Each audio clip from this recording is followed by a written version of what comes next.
హిరణ్యకశిప, కోరుకో. నీకేవరం కావాలో కోరుకో. అన్నీ కావాలి. ఓ బ్రహ్మదేవా, నాకు వరమివ్వండి. ఈ సృష్టిలో మీచే సృష్టించబడిన ఏ జీవి వల్ల మరణం సంభవించకూడదు. నా మరణం పగలు కానీ రాత్రి కాదు. నా మరణం గృహం లోపల కానీ గృహం వెలుపల కానీ అస్త్ర శస్త్రాల వల్ల కానీ సజీవించి జీవన చెందగా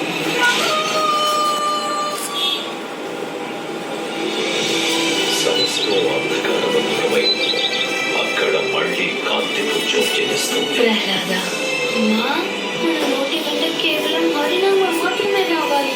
నిన్ను మనసులో ఆయన శరణాగతిని కోరు ఆ నామం మాత్రమే అందరికీ ముక్తినిస్తుంది.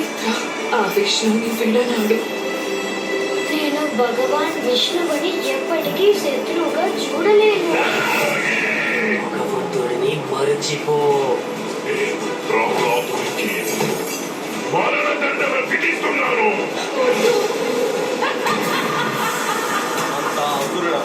ఇటువంటి పిచ్చి ఆటలు గురుకులంలో ఆడకూడదు. ఆయన ఎలా కోరుకుంటే అలా నాతో వ్యవహరించగలరు. ఎందుకంటే ఆయన ప్రతి పరిస్థితుల్లోనూ నా స్వామియే. వీరవతని ఈ రోజే తేలిపోవాలి.